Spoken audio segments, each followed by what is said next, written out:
Oi, gente, tudo bem com vocês? A paz. Depois de muito tempo eu voltei.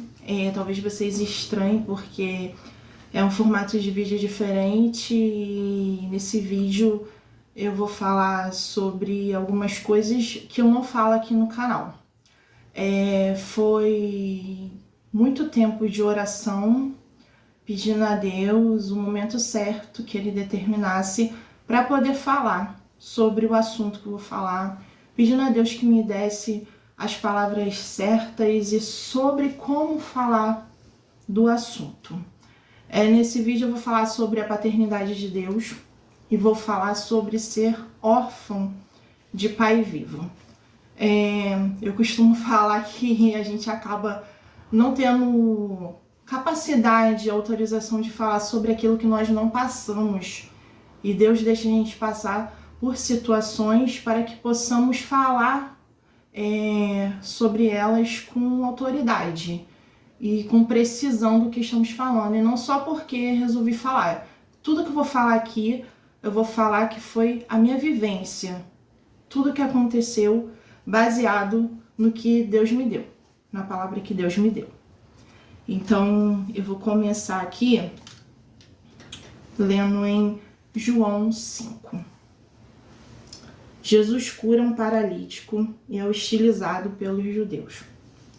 Depois disso, houve a festa dos judeus e Jesus subiu até Jerusalém.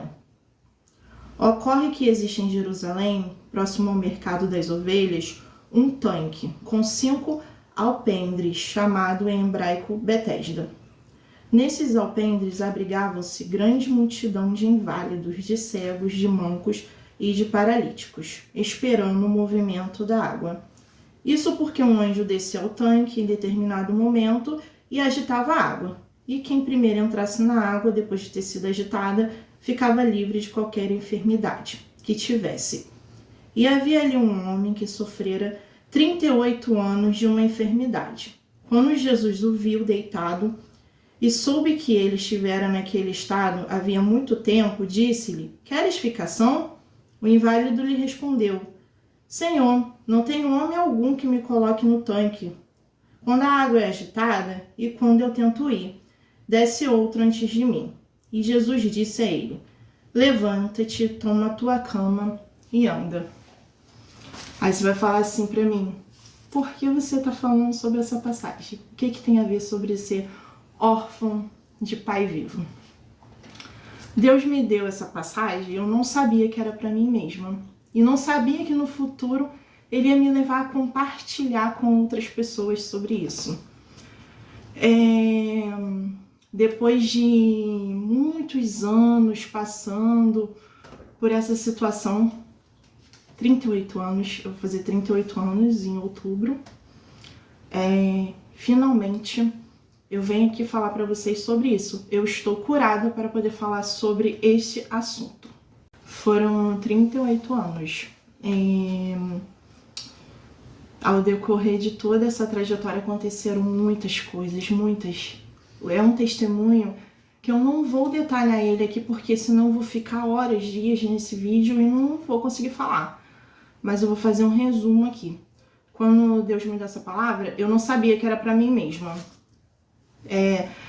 Desde a gestação da minha mãe, assim, desde o ventre, eu tenho que falar sobre, mas falando sobre mim.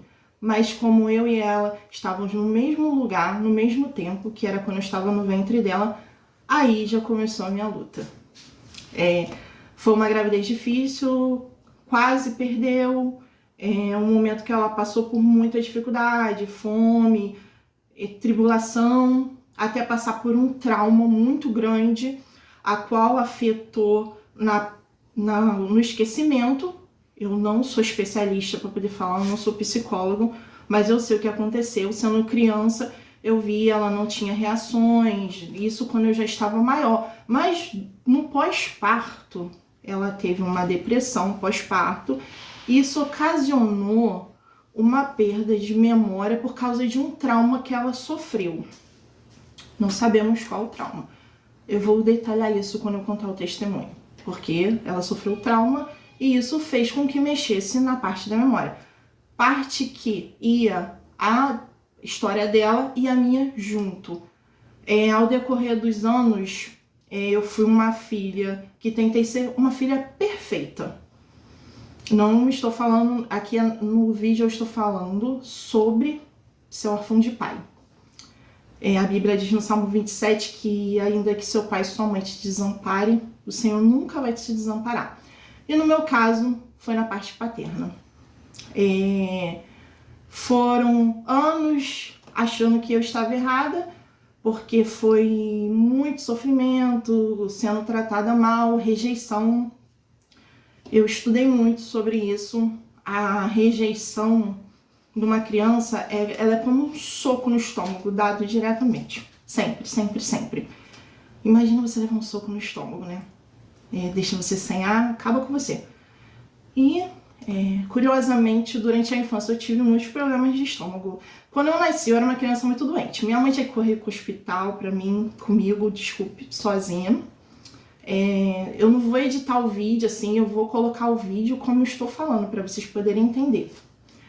Ela tinha que correr para o hospital, tinha problema de garganta, tinha que tirar as amígdalas, e ela tinha que correr comigo sozinha, ela era sozinha, tinha que resolver tudo só.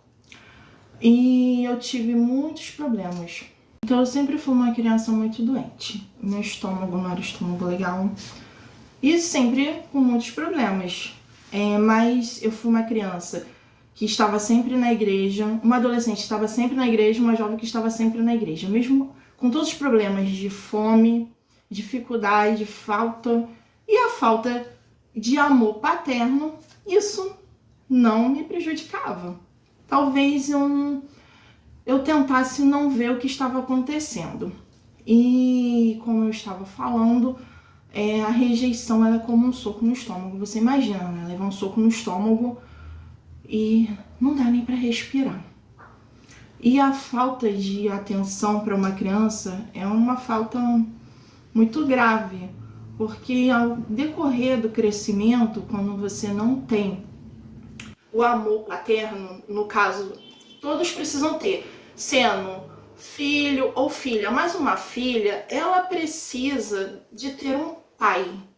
Por quê? Porque o pai passa segurança, um pai é amoroso com a filha, é carinhoso. E você crescer sem isso, a minha mãe dava todo o amor que eu precisava, cuidava de mim.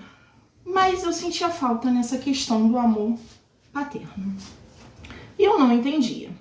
E os anos foram passando, eu fui ficando adulta e foi ficando pior. Foram muito desprezo, muitas palavras ruins que acabaram com o meu emocional, porque não existe só a violência física, existe a violência emocional também.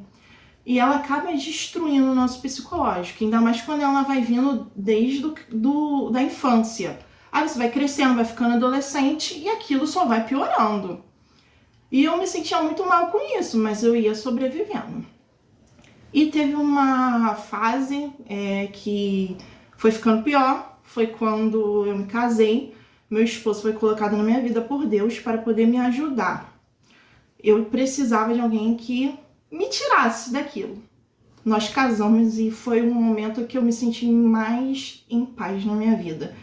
Eu nunca tinha sentido tranquilidade, fiquei muito bem. Mas a pessoa, quem eu achava que era meu pai, passou por um momento difícil de doença e eu sempre querendo ser uma ótima filha. Me lancei na ajuda.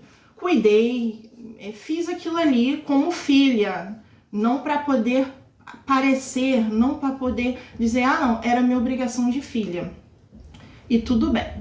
Aí depois disso, e nisso acabei vendendo minha casa, achando que eu ia estar segurando toda a situação, resolvendo, sabe? Querendo ser uma filha, como a Bíblia diz que a gente tem que ser. Só que eu não sabia que isso iria me prejudicar, porque automaticamente eu voltei para onde eu saí.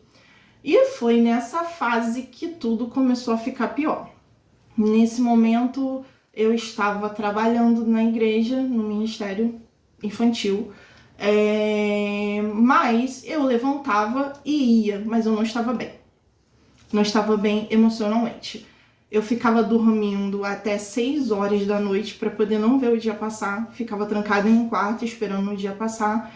E levantava quando eu tinha que sair, fazer o que eu tinha que fazer. Ninguém sabia do que estava acontecendo. Assim, ninguém sabia.